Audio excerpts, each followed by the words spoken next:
Hello friends, welcome to my channel 5 minute class. Data structure की इस series में हम लोगों ने लास्ट वीडियो में लिंक लिस्ट का इम्प्लीमेंटेशन किया था और उस वीडियो में insertion deletion at the first position का प्रोग्राम किया था। आज की वीडियो में हम लोग लिंक लिस्ट का जनरल प्रोग्राम देखेंगे जिसमें यूज़र डेटा एलिमेंट को किसी भी गिवन पोजीशन पर इंसर्ट कर सके और उसी तरीके से डिलीशन भी किसी गिवन पोजीशन के नोट को हम कर सकें। अगर आपने लास्ट वीडियो को अभी तक नहीं देखा है तो पहले उसको देखें जिससे कि इस प्रोग्राम को समझने में आसानी होगी। और मैं अज्यूम कर रहा हूँ कि आपने लिंक लिस्ट में इंसर्शन डिलीशन और ट्रैवर्सिंग की एल्गोरिथम्स पहले ही समझ लिए हैं। अगर एल्गोरिथम आपको समझ में नहीं आई है तो इस सीरीज़ की वीडियोस में आप सर्च कर सकते हैं और उनको देख सकते हैं। मैं बीच बीच में इंसर्शन और डिलीशन का लॉजिक एक्सप्लेन करता रहूँगा। अगर आप डायरेक्ट इस वीडियो को देखते हैं तो भी आपको परेशान होने की ज़रूरत नहीं है। तो चलिए आज का वीडियो स्टार्ट करते हैं। और हाँ, अगर आप मेरे चैनल पर पहली बार आए हैं तो फ्रेंड्स चैनल को सब्सक्राइब जरूर कर लो यार। बस सब्सक्राइबर काउंट ही सबसे बड़ा मोटिवेशन है मेरे लिए।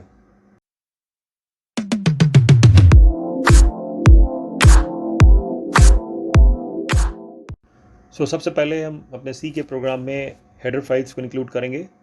मेनली हम यहाँ पे 3 हेडर फाइल्स यूज़ करेंगे: stdio.h header file, conio.h header file, stdlib header file. Okay, उसके बाद जो नेक्स्ट सेक्शन आता है किसी भी सी प्रोग्राम में वो है फंक्शन डिक्लेरेशन। तो यहाँ पर हम मेनली 3 फंक्शंस इम्प्लीमेंट करने वाले हैं: insert at LOC, del LOC and traverse function. इन तीनों फंक्शंस का हमने डिक्लेरेशन स्टेटमेंट लिखा। उसके बाद नोड की डेफिनेशन लिखेंगे। जैसा कि हम पिछली वीडियोस में बात कर चुके हैं कि नोड की डेफिनेशन जो है सेल्फ रेफरेंशियल स्ट्रक्चर के थ्रू हम करते हैं। सेल्फ रेफरेंशियल स्ट्रक्चर क्या होता है, अगर आप जानना चाहते हैं तो आप प्रीवियस वीडियो आप रेफ़र कर सकते हैं। तो यहाँ पे हमने नोड की डेफिनेशन लिखी: struct node int info, struct node asterisk link. Okay, so this is what is the definition of the structure. Okay, only one info field and one link field. उसके बाद हमने एलियासिंग किया इस structure node की with the capital NODE. So aliasing करने का क्या फ़ायदा है कि आगे जब भी हमें इस टाइप के कोई वेरिएबल्स या पॉइंटर्स हमें डिक्लेयर करने हैं तो हमें पूरा स्टेटमेंट स्ट्रक्ट नोड लिखने की ज़रूरत नहीं है, केवल कैपिटल में नोड हम लिखेंगे और उसके आगे जो भी पॉइंटर्स या वेरिएबल्स को डिक्लेयर करेंगे वो हमारे आसानी से हो जाएंगे। Fine. So like here I initialize a pointer start. Okay, उसके बाद हम मेन फंक्शंस लिखेंगे और प्रोग्राम हमारा उसी तरीके से रन होगा जैसे हमने पिछले वीडियोस में या पिछले प्रोग्राम्स किए हैं कि जैसे ही प्रोग्राम रन हो एक लिस्ट ऑफ ऑप्शंस या लिस्ट ऑफ ऑपरेशंस हमारे यूज़र के सामने डिस्प्ले हो कि आप चूज़ करें कि क्या ऑपरेशन आपको परफॉर्म करना है।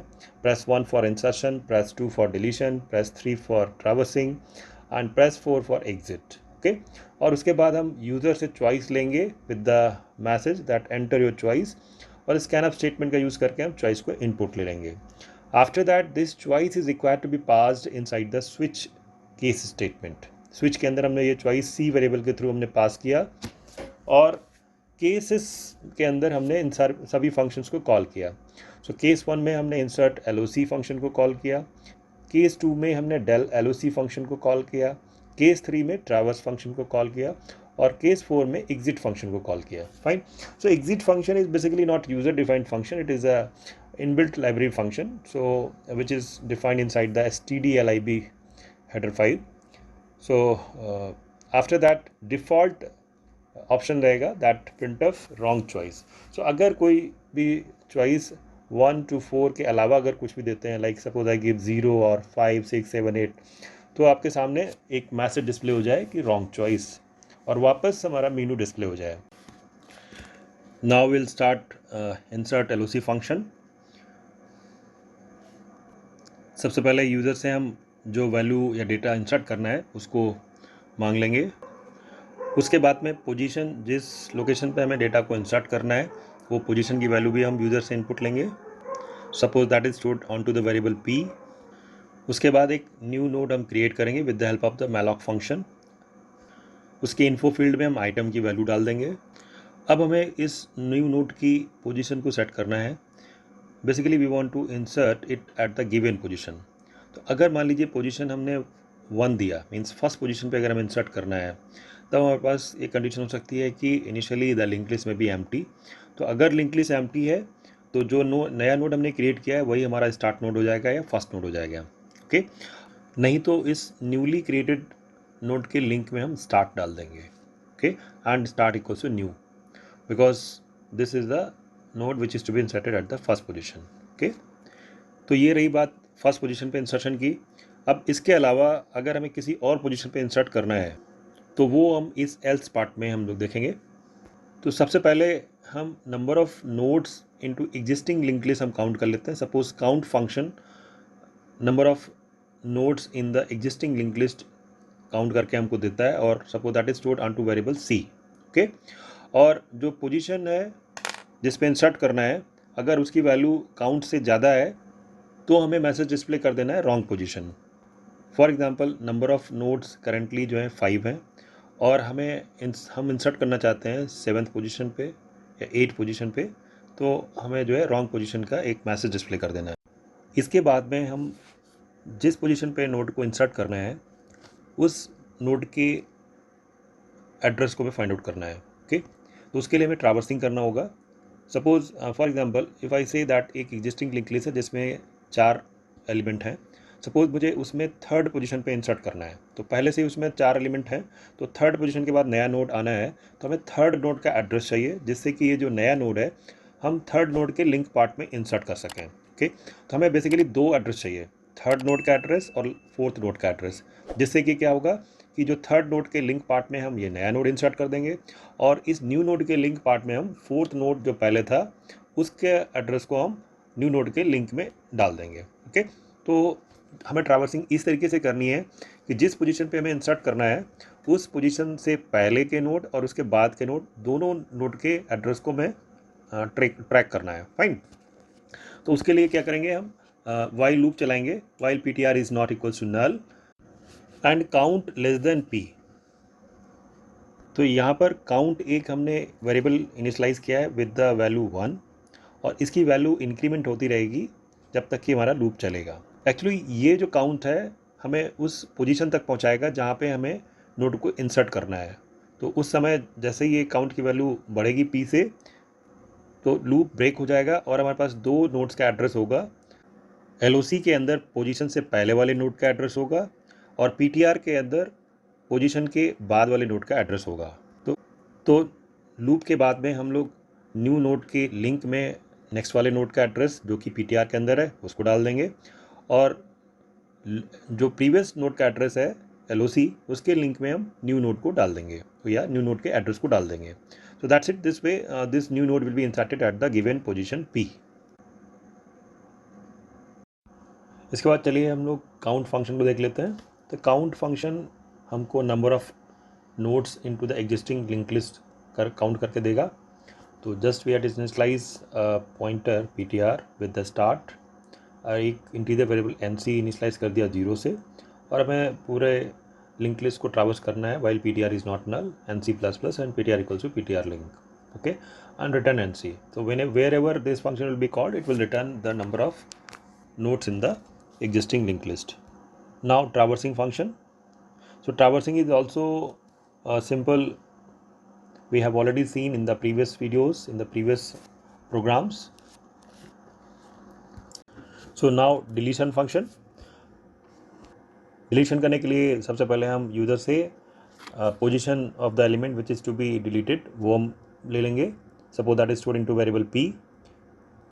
अब उसके बाद में ये जो पोजीशन की वैल्यू है इसकी वैलिडिटी को चेक करेंगे कि क्या ये 1 से कम है, मीन्स इनवैलिड पोजीशन तो नहीं यूज़र दे रहा है, लाइक इधर इट इज़ गिविंग 0 पोजीशन और it is giving the position which is not lying into the existing linked list, like number of nodes in the linked list are only 5 and it is asking to delete the 7th or 6th node. Okay, so this is done with the help of this statement: if p is less than 1 or p is greater than c, then we have to simply display a message that is wrong position of deletion. Otherwise, अब हमारे पास कुछ different conditions होंगी। मान लीजिए ये जो position है वो 1 है, मीन्स फर्स्ट एलिमेंट को हमें डिलीट करना है। तो हमने सबसे पहले आइटम में हमने फर्स्ट एलिमेंट के को हमने कॉपी कर लिया, उसके इन्फो फील्ड को हमने कॉपी कर लिया, and the node start pointer is modified by start equals to link of start और start equals to start link. अब अगर फर्स्ट नोड के अलावा किसी और नोड को डिलीट करना है तो उसी तरीके से हम उस नोड की पोजीशन को या लोकेशन को फाइंड आउट करेंगे जिस तरीके से हमने इंसर्शन एल्गोरिथम में किया था। So let us just copy and paste the same lines of code from the insertion function to this deletion function. Fine. तो यहाँ पर जो ptr पॉइंटर है that will give you the location of the node to be deleted, और LOC pointer उससे पहले वाले node के एड्रेस को होल्ड करेगा। तो अब जिस नोड को डिलीट करना है उसकी इन्फो फील्ड को हम आइटम में कॉपी कर लेते हैं, और उसके बाद में LOC यानी कि जो प्रीवियस नोड है उसके लिंक में जो नेक्स्ट नोड है उसके लिंक को हमने पेस्ट कर दिया या कॉपी कर दिया, and at the end the value of item is simply displayed at the output screen. Okay, so that's it about the deletion function also. Now let us check the output of the program. So we run the program. Yeah, now it is error free. Press 1 for insertion. So let us start from first of all let us delete. So if we give the choice 2, so it is asking input the position of the element to be deleted. Suppose I say 2, wrong position of deletion, so it is correct. Again I want to delete, choice 2, and the position suppose I give 1, again wrong position of deletion because the linked list is empty right now. Fine. Now let us give the choice for the traversing, even though the linked list is empty, so it is showing the empty linked list. Fine. Now let us give the choice 1 for insertion. So enter the data to be inserted into linked list. Suppose I say 10, and suppose I want to insert this 10 at the second position. Right now we have to remember that right now the linked list is empty and we want to insert the first element but at the second position. Let us see what output comes. So again it is saying wrong position entered, as we have already given this condition inside the program that if the position is greater than the number of count, then it will show the wrong position. Fine. Again let me give you the choice as 1, and I give the element as 10 and the position is 1, so it is inserted at the first position. Let us check by traversing. Choice is 3, so linked list is 10. Fine. Again insertion. Suppose I give the second element as 20 and the position of the item is suppose 2, so 20 is inserted. Suppose again I want to insert 1 and position the element is 30 and position I gave, suppose again I gave at 2. So now let us see what is the linked list currently traversing. So 10, 30, 20. You might be remembering that 30 I had given 30 is given at the end and that was inserted at the second position, so which is shown correctly. Right. Now let us insert one more element. Suppose I give choice 1 and I say 40. And I want to insert this element at the fourth position. So that is the end of the linked list. So let us see that it is inserted or not inserted. So let us traverse. So 40 is coming at the last position, that is at the fourth position. Suppose now I want to insert element 50 at the second position. So it should come after 10. So let us see 1 and it is 50 and it is 2. So let us check. So it is coming at the second position. So our program is working fine for the insertion. Now let us try to delete the element. Choice is 2.